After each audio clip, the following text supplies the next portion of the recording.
Welcome back to the Own It Show. I'm Heather Lee Chapman, your mastery coach and host, and I am here with Noha Gerges today, who is the founder and CEO of Foodies in the Kitchen.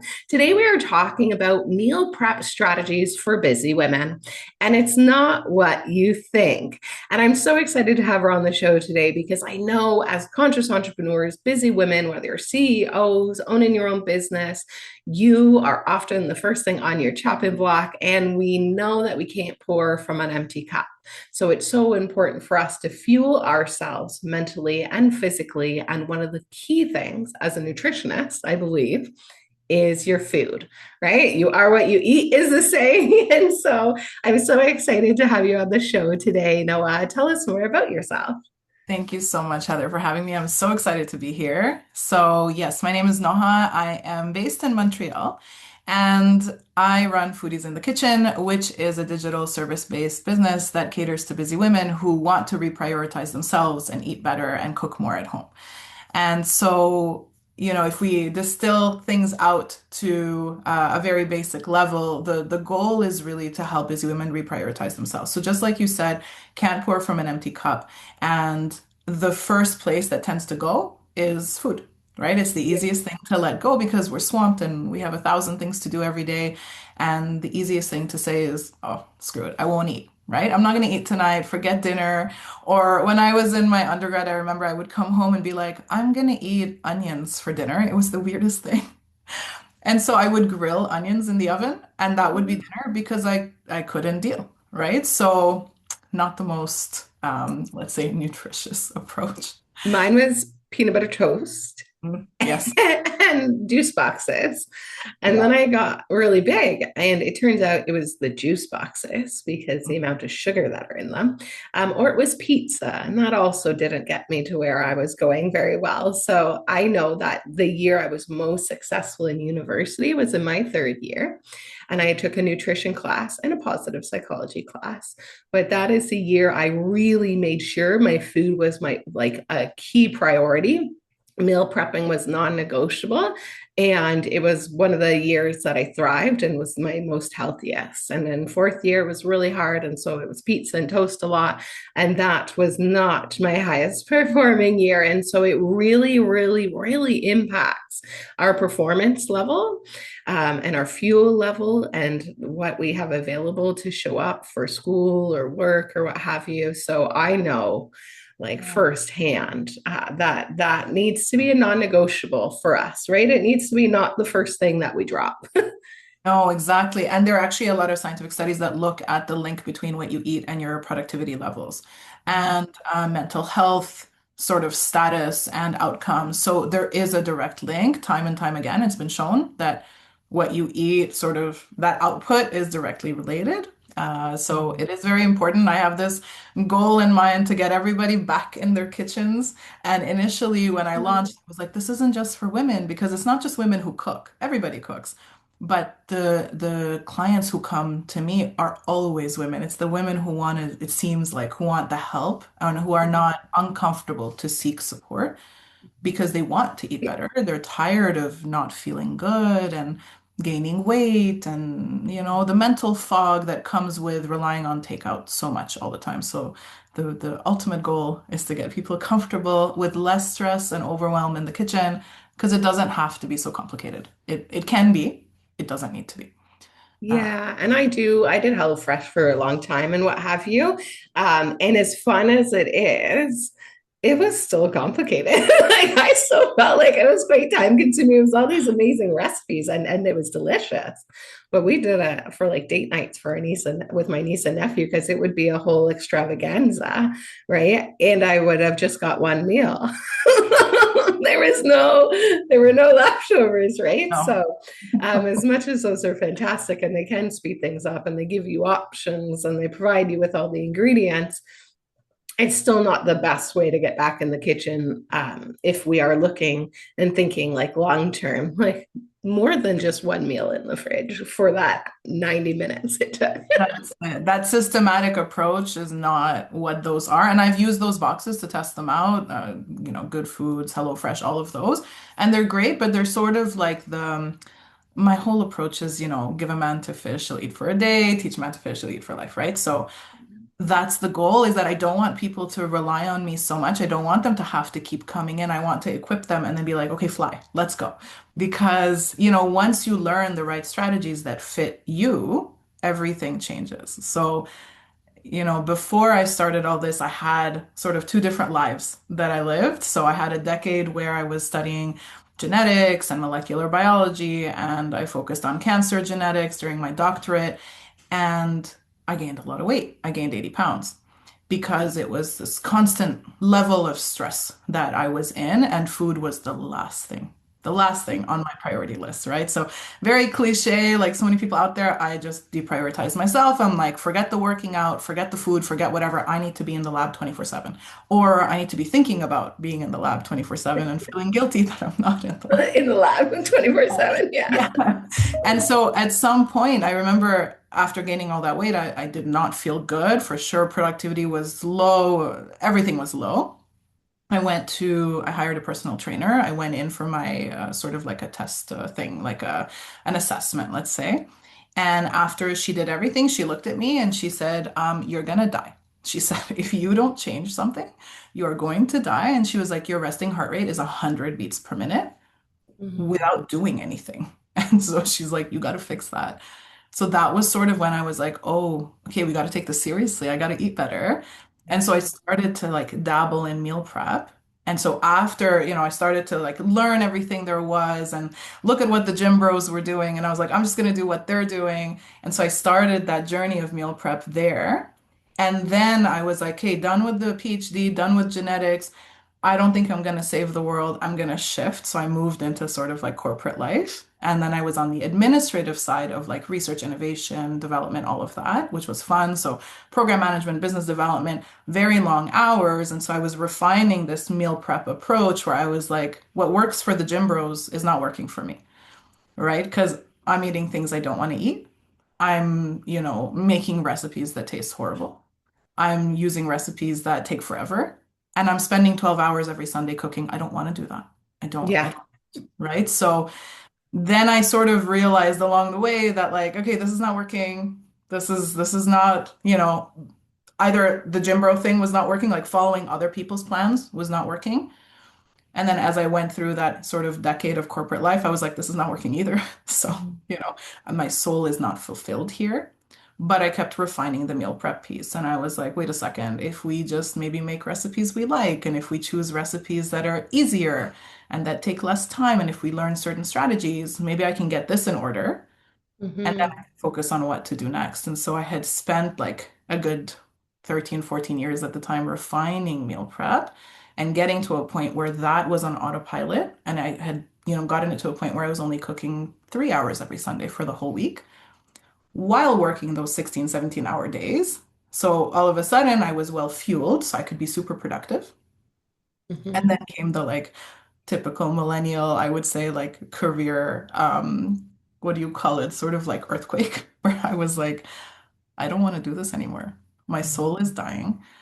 I don't want to do this anymore. So then I spent 3 years looking inwards and I was like, hey, what am I going to do with myself? I don't want to be here anymore. It was not fulfilling on any level.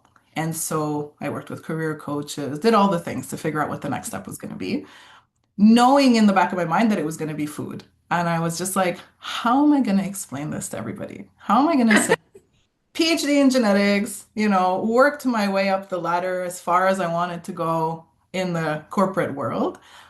And now I'm going to go do food. And I was like, what am I going to do with food? I had an e-bakery at some point, which I loved. I really enjoyed it, but I didn't want to be hands-on like that again. And so I figured, let's help teach people how to eat well because I saw how meal prep literally saved my life. It I sounds so secondhand that. cliche, right?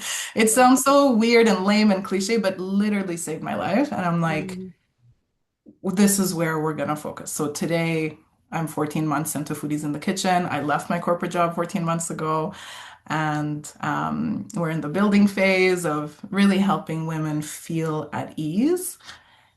And whenever I help anybody, I always think back to the why, which is, you're gonna die young, but also I have so many super, super, super high performing women in my life who do so well at work, and at home it's a disaster, right? Because they deprioritize themselves completely. Everybody else comes first. Yeah. So the peanut First butter thing on the toast, chopping block, last thing exactly. on the to-do list often Exactly. becomes ourself. And it is a very womanly thing to do because we're nurturing, and especially if you have families, Absolutely. that it's almost like ingrained in culture that that is what it's supposed to look like. And then all of a sudden, you also picked up a career along the way as a woman. So now you are already supposed to be, I put in quotations, the last thing that gets taken care of, and you have a job. And it just kind of changed the whole dynamics. I'm very lucky I have a father who cooks and he meal preps, and he was always, his father always made a fresh pot of like vegetable or chicken soup or whatever every week, and still to this day does. But not huge on the other meal planning sides where you'd be like, okay, well, you cook this extravagant meal, but that's good. You got to do it all again tomorrow. Yes. And so it's learning that we don't have to be in the kitchen cooking for hours every single day to have good food and to feel good. It doesn't Absolutely. have to look that way because as we say, like meal prepping strategies, and it's not what you think. It's not that we're not asking you to be 12 hours in the kitchen on Sunday. And sometimes I'm just thinking recently to my sister, she was like, I'm supposed to meal prep. And so it ended up being from like 9 till midnight or something, because that's when she got around to it. Because she has young, busy kids and an amazing career, right? And so at least it's happening. And how do we make it even simpler so that it doesn't have to be going till midnight? Absolutely. And it doesn't have to be go grocery shopping every day either. I've met people who do that. And I'm just like, oh my God, that takes so much time out of your day every single day. Time, energy. For Yeah. me, a very energetic person. Places like grocery stores, very interesting energy. Is yeah, I find it's not my favorite place to be. It's actually I did so the HelloFresh for like I don't know a couple of years. That I also had my groceries delivered for years so that I could personally avoid grocery stores. And also because we know that everything in the middle of it is cancer causing processed, like kill you foods. And as delicious as they are, like, why do I have to do this whole 15-minute walk around the outside of the store to get my food? And there was one point I lived in North York in Toronto, and I only grocery shopped at Raba.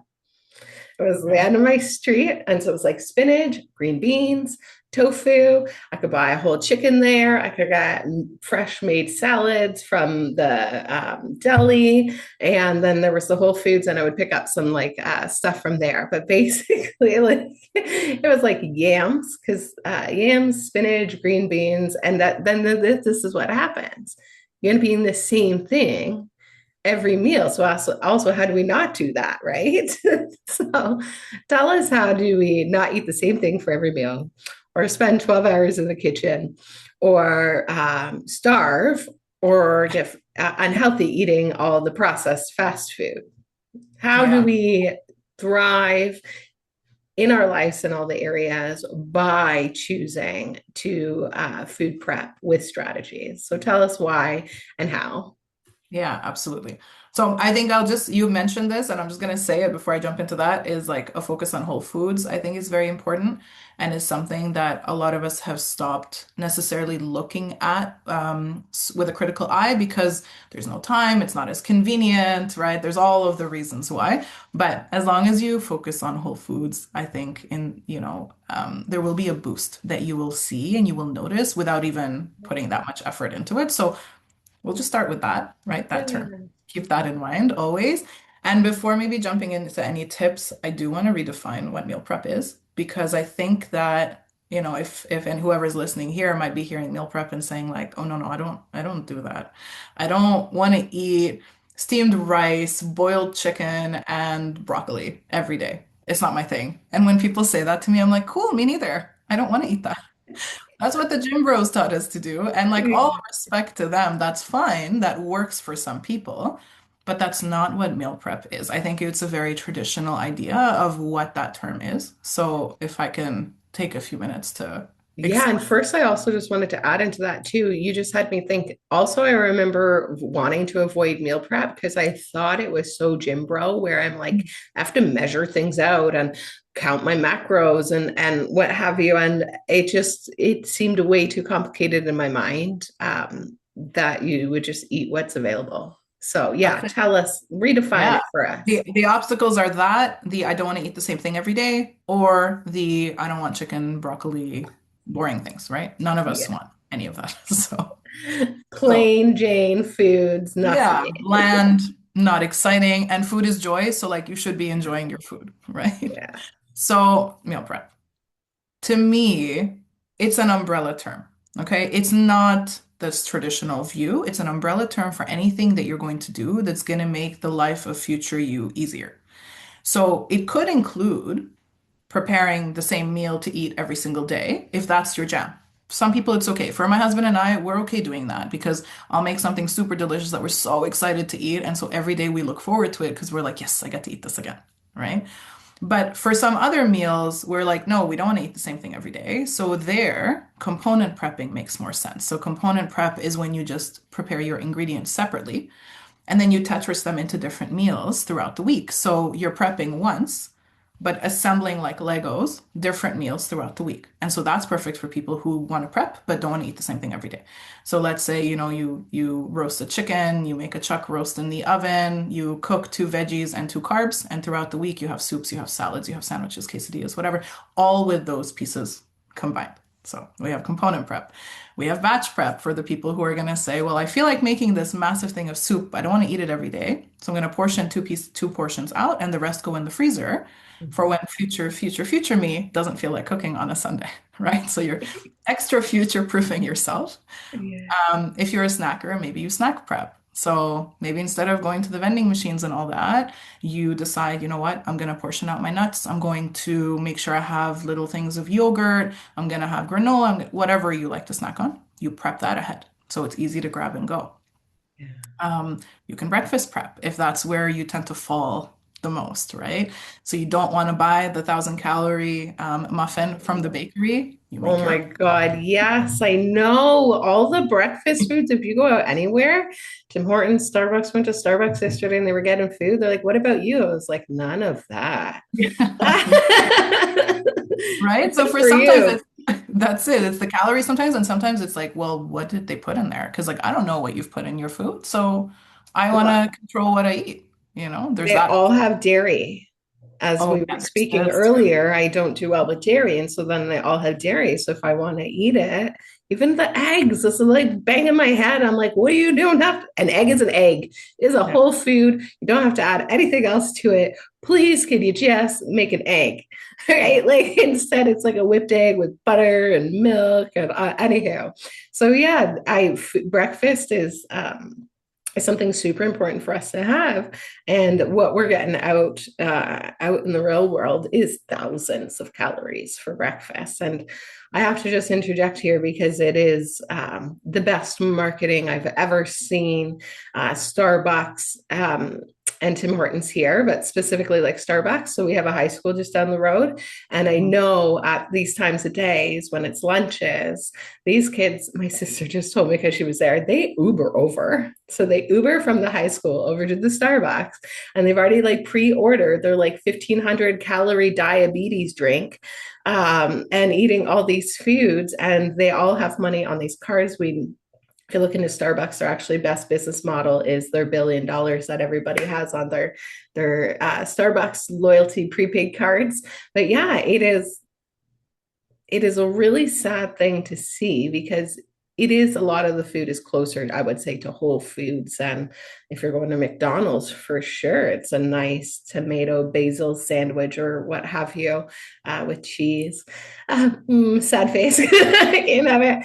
But a lot of it is so caloric dense that these, and maybe the food great, but then they're getting that like super cool drink with it, which is and it's been amazing marketing and it seems very high end and classy and healthier than McDonald's, but at the same time. I'm I'm a little worried for the next generation that is living off these frothy drinks. Yeah. For the But it's because convenience. convenience wins, Yeah, right? Every time. yeah. Every Sorry, I think I cut you off there. No, we said the exact same thing. I said for the convenience, and you Yes. said convenience wins every time. So yeah, Yeah. And exactly. that's what it is. That's sort of like the hack, I think, behind meal prep is like make it convenient for you. So then instead of me going somewhere and grabbing that delicious whatever carrot muffin situation, I'll just make them and put them in the freezer and then I have muffins forever. So, there's that concept too. And I know that I've met a lot of people who say, well, I don't want to get too stressed out about the ingredients. Like I don't want to get obsessive. Fine. But there is a shift in energy that you can notice if you start to look inwards between eating out constantly and just creating those foods yourself with minimal preservatives and stabilizers and emulsifiers and all that, because the world of ultra processed foods is like changing very quickly. And again, for them, it's like convenience, convenience. They know convenience wins. We're all busy. We all have busy lives. We need to eat and it's changing, right? So it's no longer just the packaged cookies. That's not just it. Like our breads now are ultra processed. And just a quick look at an ingredient list. I actually have a podcast and I had recorded 2 sessions on ultra processed foods. And I'm like, I could do 4 more because there's so much to say, right? Yes. Anyways, that's a tangent. Yeah. It's a Yeah, yeah. We'll have whole to other have you story. back another episode of Yeah. talking about that. And I know and I understand. And it's the labeling is making it even more difficult, just the way that they label things to it's all natural, which doesn't mean jack, right? Yeah. Like, Yeah. yeah. Natural, organic, high protein. That one is the catchy one now. Um, I'm shaking my head here because yeah. Tim Hortons has protein coffee. Oh, Have you okay. seen that? I don't know if it's lasted Oh, long, but I did see it in there and they were marketing it. And I just thought, okay, I see the trends. I get yeah. it. That's But for sure. anyway, go Yeah. ahead. Yeah. No, for sure. That's one of the hottest ones now, right? Everybody wants high protein everything. And I'm like, like we don't have to buy the protein bars. You could if you want to, but it's been going around now that like, oh, a little piece of Parmesan cheese has like the 26 grams of protein you want, and it's a whole food, right? It's a whole food and But it doesn't have 38 grams of sugar. Like sure. I love And it's Cliff delicious. bars, don't get me wrong, but they are like you might as well eat a chocolate bar, except they have some nutrients in it for sure in the protein, but the amount of calories and sugar that's in there, you might as well eat a chocolate bar. It's so sad because they're marketed, right? Yeah. Maybe for an ultra marathoner, you need that kind of caloric intake. But anyhow, yeah, okay. So we were talking Yeah. about So, breakfast prepping, and then we were going to go breakfast, into the snack. tips. And I Yeah. could go on so many And tangents. So you're going to me have to too. drag me back in too. Me too, me too. Wait, the other one that's important too. So there are 2 more that are important.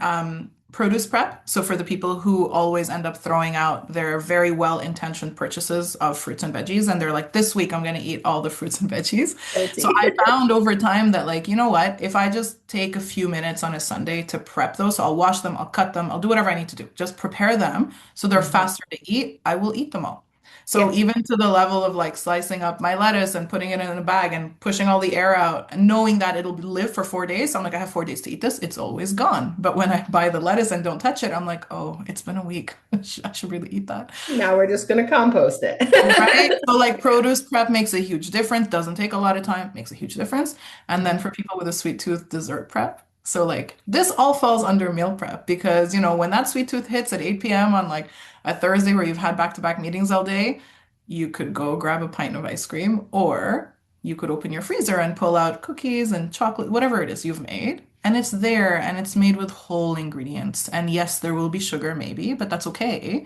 It's still in a more controlled environment, let's say, you There know. is this country singer, and the Sasser House. It's the husband and wife. They have a great Instagram channel, but she's absolutely Emily Ann, absolutely amazing. So I highly recommend check her out. And she, travels all over the world. She's doing all this amazing music, and she calls herself a yeehaw mima. It's absolutely my favorite. It's my favorite thing to watch. If she ever sees this episode, I freaking love you.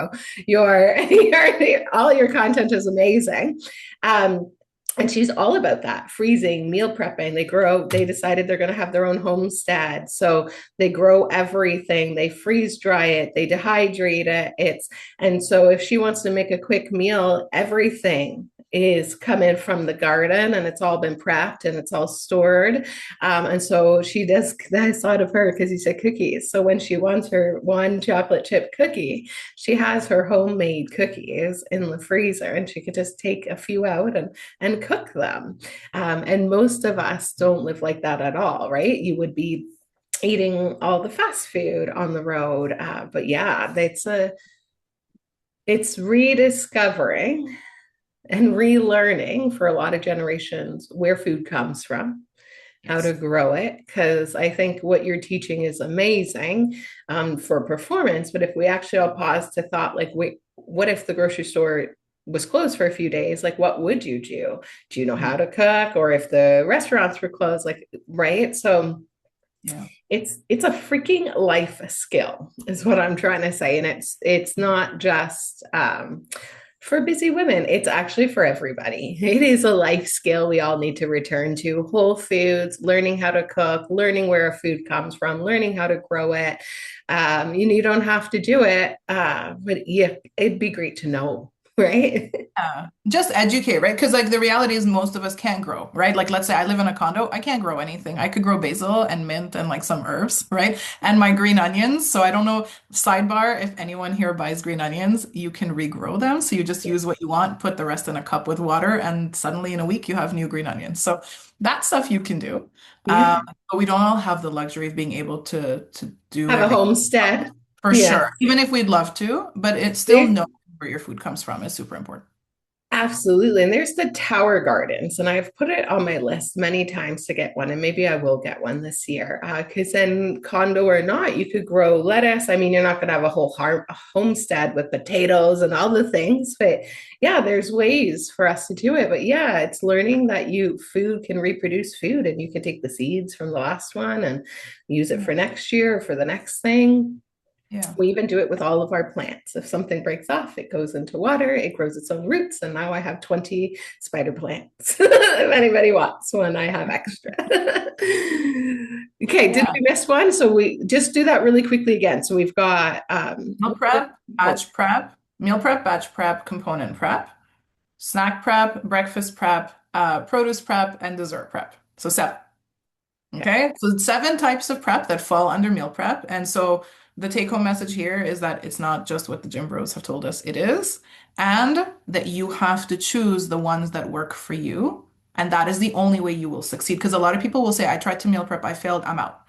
No, you have to pick what works for you, and you have to know that what works for you this week is not going to work for you next week because things change. Life happens, energy shifts, moods come in, right? The sun's out, no one wants to cook. Goodbye. Forget Sunday prep, right? That's okay. You can produce prep. Like being flexible and knowing what works for you is super important. And that's what I help people understand and hone in on is what works best for you. Because if you look at the food world, like the food world is very crowded online.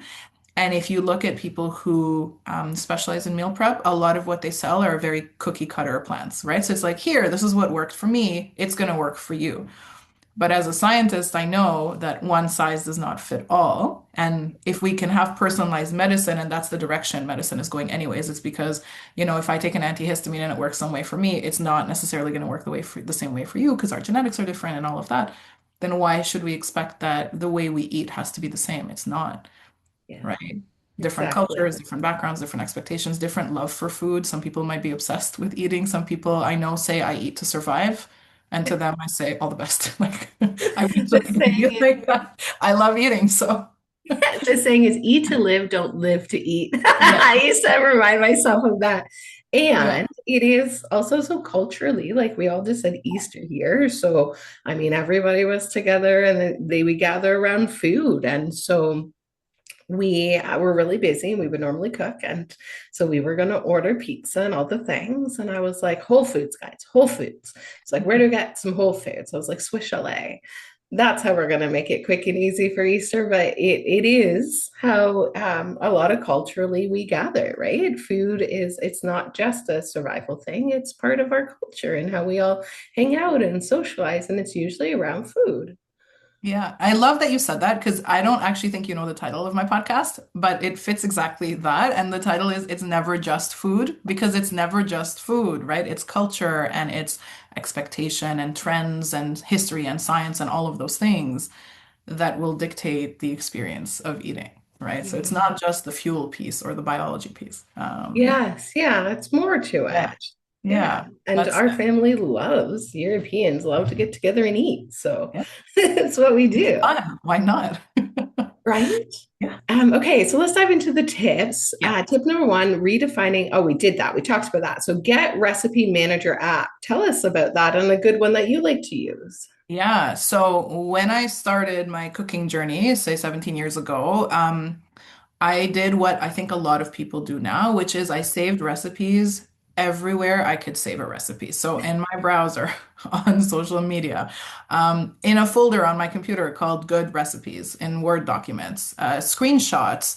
I had the dirty binder we all have in our kitchens, right? With like papers that are stained with sauce and whatever. So I had my recipes everywhere. And I found that whenever I would want to cook, it was a disaster because then I was like, where's the recipe? Where is the recipe for, let's say, the shepherd's pie I want to make? I don't know where it is. So now I have to dig in like 18 different locations to find it. And then I discovered the Recipe Manager app situation or feature of life, let's say. And I downloaded one about 11 years ago, I think. The one I use is called Paprika, but there are so many out there. And it changed my life in terms of how quickly I could get to just cooking or to just preparing to cook. Because I no longer had to look in 17 different places or 18 different places to figure out where my recipe was. Now it was all in one app. So if I opened my freezer and said, oh, I have frozen chicken breast, let's do something with that, I would open the app, type chicken, and then I would get all the recipes that I've saved. And whether I saved them through a browser or my mom gave me the recipe or whatever, they're all there. They have my star rating. If there's no star rating, I know I haven't tried it yet, but I want to try it. And then I can just quickly decide, oh, yeah, this sounds good. So this is what I'm going to make today. And all of a sudden, the overwhelm or the mental burden of making that decision is gone. There is no more burden because I don't have to sit there. And I remember at some point I used to say, okay, chicken, YouTube, chicken recipes, healthy, low calorie, whatever, right? Whatever I felt like looking up. And then I would watch a bunch of videos and go down a rabbit hole. And then it's been 7 hours and I haven't done anything. The And now I'm chicken is watching a video. still Yeah, raw. the chicken's defrosted. And now I'm watching a video about like alien abductions. And I'm like, how did I get here? Right. So having a recipe manager app changes everything because it'll just be faster. And a lot of these apps have an integrated grocery shop list thing.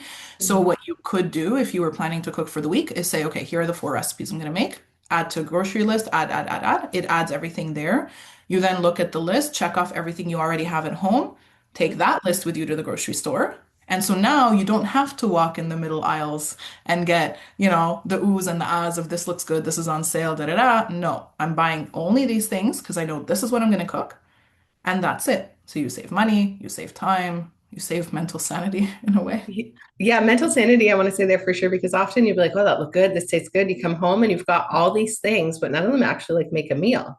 No, Like, and I'm guilty. I've done it me before. We're too. like, Me okay, so there too. was no planning. We just were like, we don't have these foods, and then we went and bought them. But now you still don't have anything to put together for a meal unless you're Yeah, going to go back to the basic again. exactly. Chicken, vegetable, rice, Yeah, which is good, but not every day. not every day. Not every day, and not steamed and bland. So it can be more exciting than that. And I was going to say boiled. I remember my parents Yeah. used to boil Yeah. it. They steam everything now, and I steam a lot. I do love fried broccoli. I'm not going to lie, I'll do that. But boiled, and I think that's probably why I never. I almost wanted to swear real bad there because fuck, it smells when you boil like broccoli and cauliflower. It's like the worst smell, and then it just tastes like soggy nothingness. Yeah. And it's actually really good if you cook it in other ways. So yeah, it's also Exactly. learning how to cook it. Yeah, absolutely. So tell us why to take those 10 to 15 minutes to plan your menu for the week, so that we're not going to the grocery store and coming home with a bunch of things that Mhm. don't all go together. And then you're wondering how to cook, what to cook. But if you actually did it ahead of time, you'd have that list. So tell us a little bit more about that menu planning You for the just week. answered it. That's Yeah. exactly Why? That's exactly it, right? So that you don't come home with random things that don't go together. And you also don't go, because like I'm sure I'm not the only one guilty of this, of like walking into Costco and saying, I'm not just gonna look at my list. I'm gonna go through every single aisle. And then you're just like, oh, there's a new product. Oh, they're doing a tasting of, I don't know, whatever, frozen dumplings. I don't need these, but they taste, I'm just gonna buy a bag. I don't have space in the freezer. I'll figure it out, right?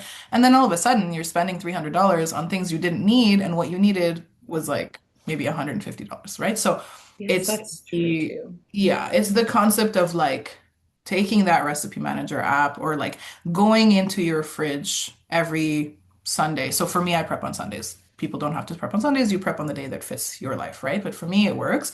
And it's been this religious thing for over 10 years now, where everybody around me knows Sunday is Noha's meal prep day. So they know that if they ask me to do something that takes the whole day, I'm going to say, no, I got to cook because it is priority and it is something that grounds me and my husband during the week. It makes everything easier. So it's a non-negotiable. Whether it takes an hour or three, that's a different story, but there will be cooking done or some kind. So starting with the app, right? And saying like, okay, what are we going to make this week?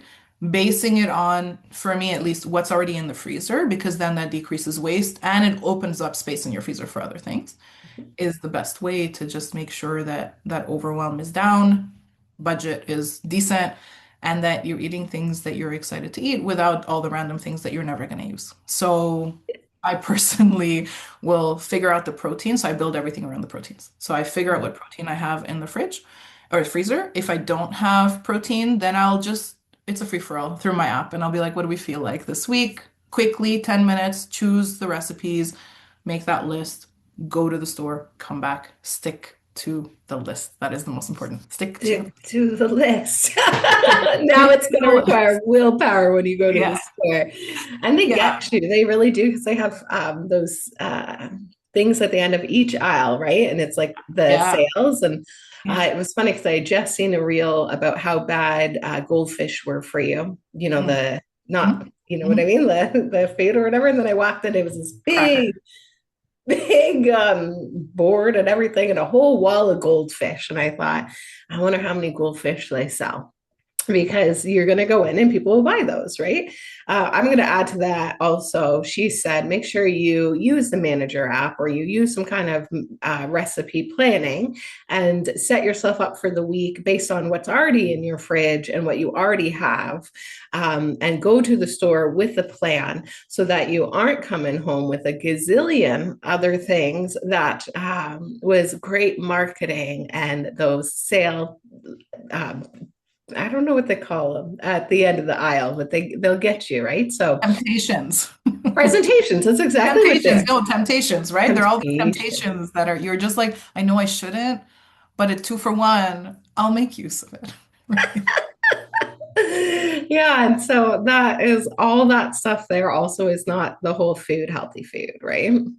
Yeah. And I think it's important to like just say that nobody's expected to eat 100% whole foods all the time. Like that's not realistic either. So for anyone listening who's like getting overwhelmed by this conversation, that's not the point either. So no one's saying you have to just eat those things in a Oh, box for, I bought the goldfish that day, oh, by the of way. course. They Yeah. were And I'll buy good the and they were Tostitos. tasty. Yeah. And Absolutely. they're also cheese. Yeah. Like they got me. Whole I thing. have to laugh. Like the Yeah. marketing got me, even though I literally just saw that reel and here we are Yeah. eating goldfish. Oh, and Yeah. that's what I was going to say. So don't go to the store hungry.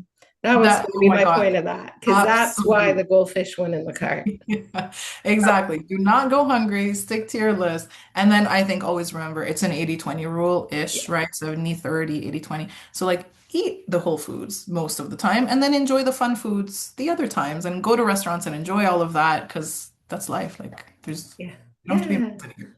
What you do most of the time that counts. Now, and I love this philosophy, and I just want to pause before we get to the last couple tips here, because there are people who's it's their quality of life, it's their type of life, it's their personality, it's like a bible, right? Like they're not going to put anything in their body that would potentially be a chemical or make them unwell. Like it is a non-negotiable for them.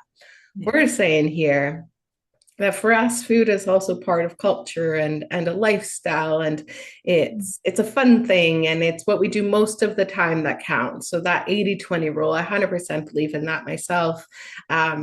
Because am I going to be more stressed and more unhealthy by just trying to do the 100%?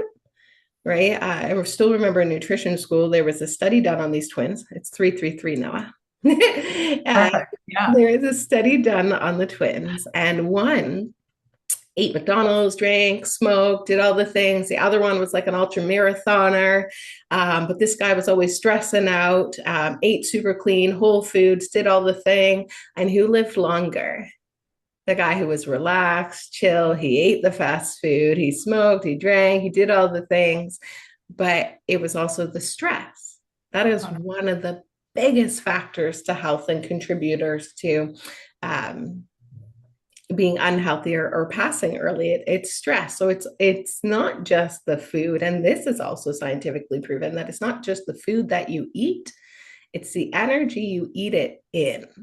Mm. That's why I stopped, especially after my Ayurvedic class, why I stopped eating between clients driving down the 401. I would be like, you have to stop and eat. And I 100% meal prep, snack prepped, all the things. It was so good at that time because otherwise it wouldn't be eating, or it would be the fast foods, or at least I knew the right places where I could go get a homemade healthy nutrition bar that they made in house. That was all whole foods.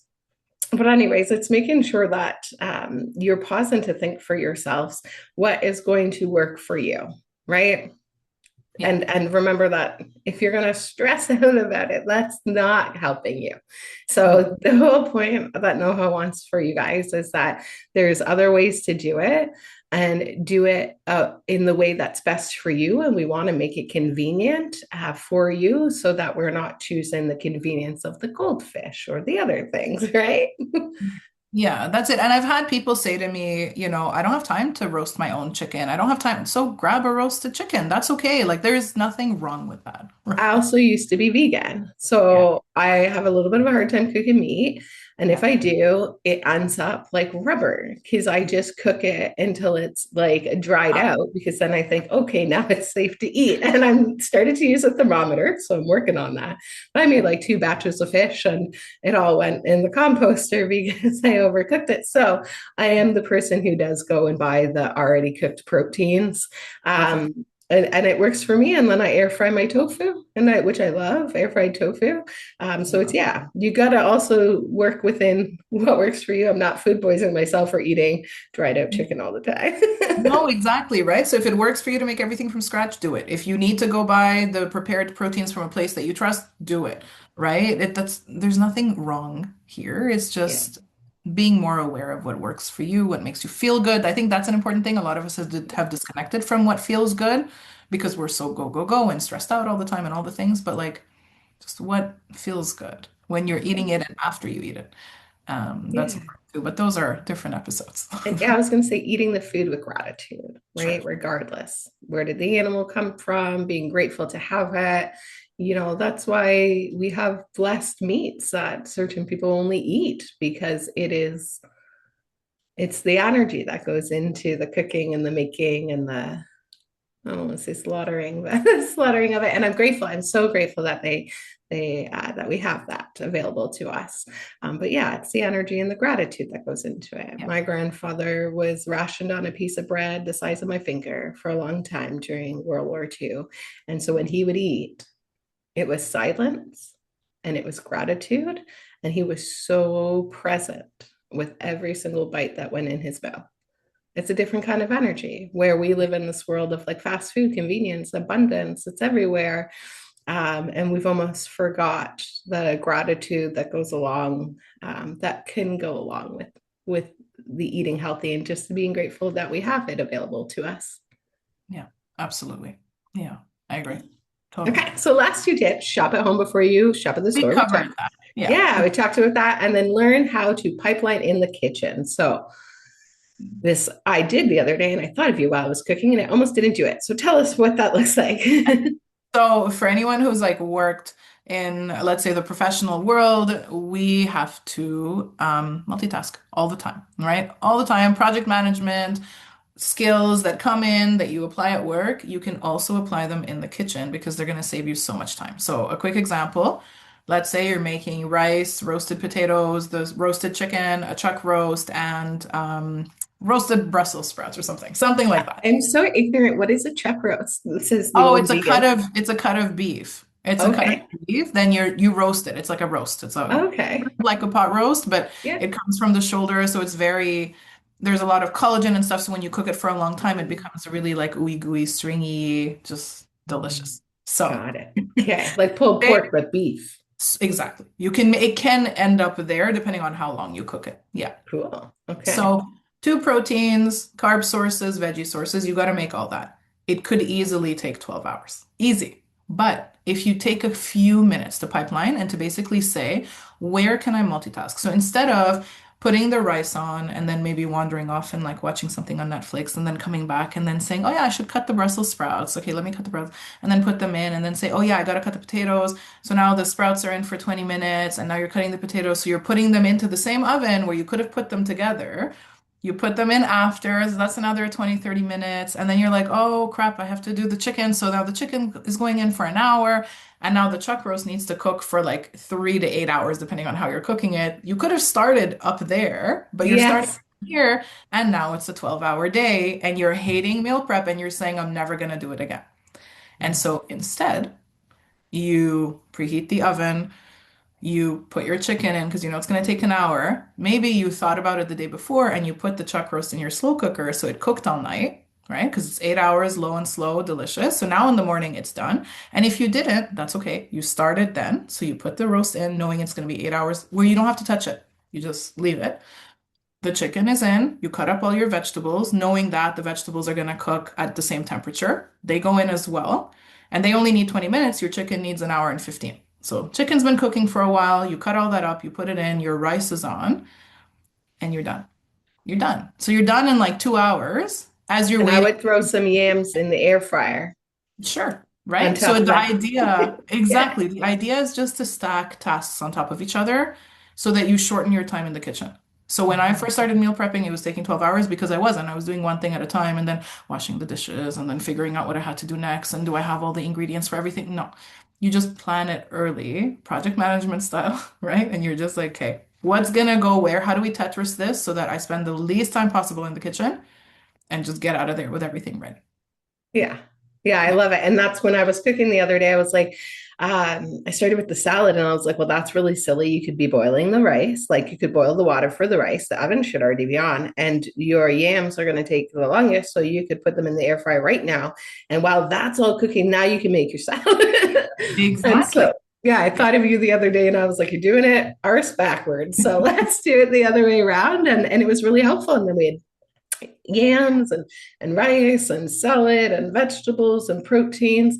The protein I bought the chicken, but I was like, There's nothing wrong with that. okay, Yeah, that's okay. yeah, and it Yeah. was all done. And so it is, and in a half hour, yeah. And that was the magic of it, right? Where that could have took 3 hours, but it was done in 30 minutes. And then literally two carbs, whole chicken, multiple vegetables, salad prepped, lettuce washed and in container for future for the week, and trail mix already prepped in the container on the counter, like all the things. And it just makes life easier. And guys, if there's anything you got from this, the better you eat, the better you feel. The better you feel, the more you get to enjoy your life.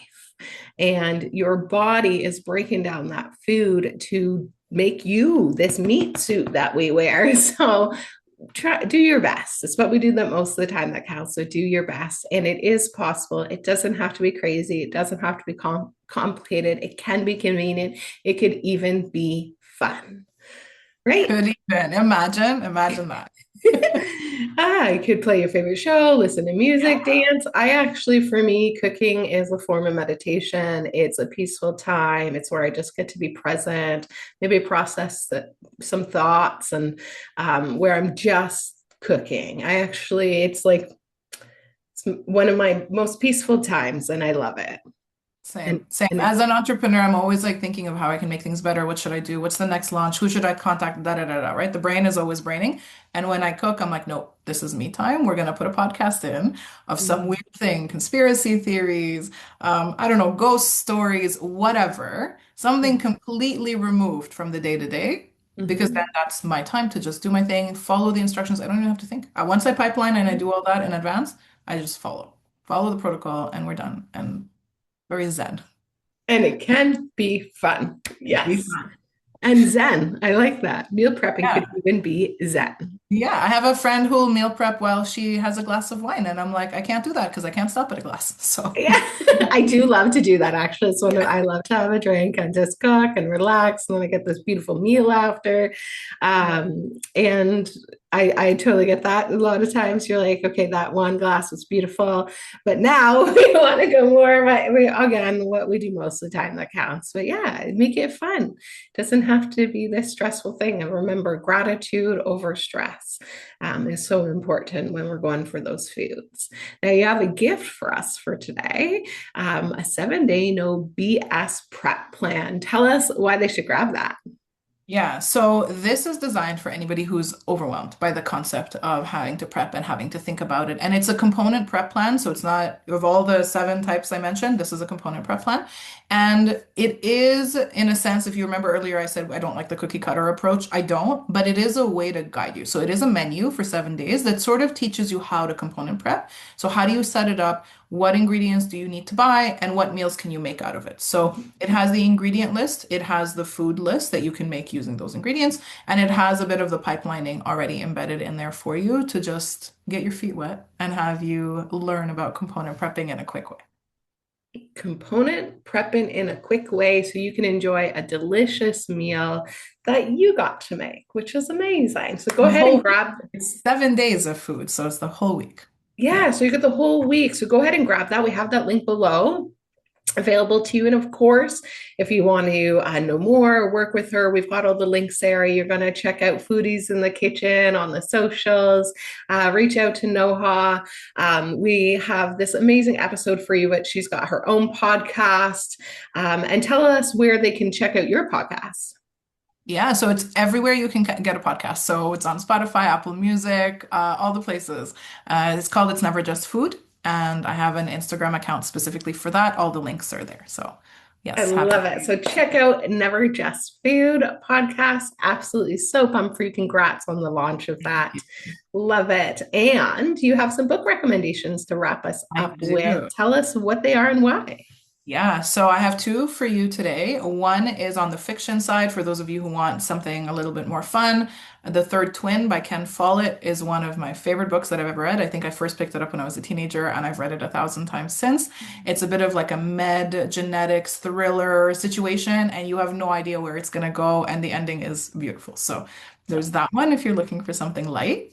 And otherwise, on the self-help side, I love the 5 a.m. Club. It is, I listened to it. I didn't read it. I listened to it as I was cooking, actually, over like a couple weekends, I think. And if you implement everything in that book, life-changing. So it basically talks about how you can change the cadence of your life and you can get a lot more done if you just wake up at 5 in the morning and start doing things that while everyone else is asleep. And it sounds insane, but once you implement, oh my gosh, it's a whole other thing. It took me a long time to get there. I'm not there now. I do it a little differently. But there are seasons of my life where I do start a lot earlier. And there was a point in my life where I wanted a massive change. And the only way it was going to happen is if I did that. And Exactly. that is how I got to where I am now. And now I get to have my 8.5 hours of sleep and which I didn't get to do before. But anyways, that 5 a.m. Club, great book. It's by Robin Sharma. So if you guys haven't heard of him before, he wrote The Leader Who Has No Title, The Monk Who Sold His Ferrari. He's one of my favorite authors. So definitely check him out. Love those book recommendations. And thank you so, so, so much for being on the show today. Incredible conversation. Nutritionist and foodie, talking about food and meal prepping. We could be here forever. But let's wrap it up. Is there any last message you just want to leave everybody with today? No, just don't stress yourself out about food. It's not supposed to be so complicated. it can be simpler than you think and fun. Yeah, Thank you so much for having me, Heather. I've really enjoyed being here. Thank you. you're welcome. I just saw a title of your book, Food Can Be Fun. There we go. No one take it. No one take it. It's mine. By Noha. Okay, Yeah. no one. Okay, I love that. Well, absolutely a pleasure. Always so much fun to spend time with you. Thank you so much for being on the show. Wishing you guys all the best on your food journeys. Feed yourself with the right fuel and make it fun, make it simple, and just remember that it's what we do most of the time that counts. And thank you guys so much for always tuning into our episodes. And remember, stay happy, healthy, wealthy, expect magic and miracles. What is the best that can happen? We'll see you on the next episode. Thank you.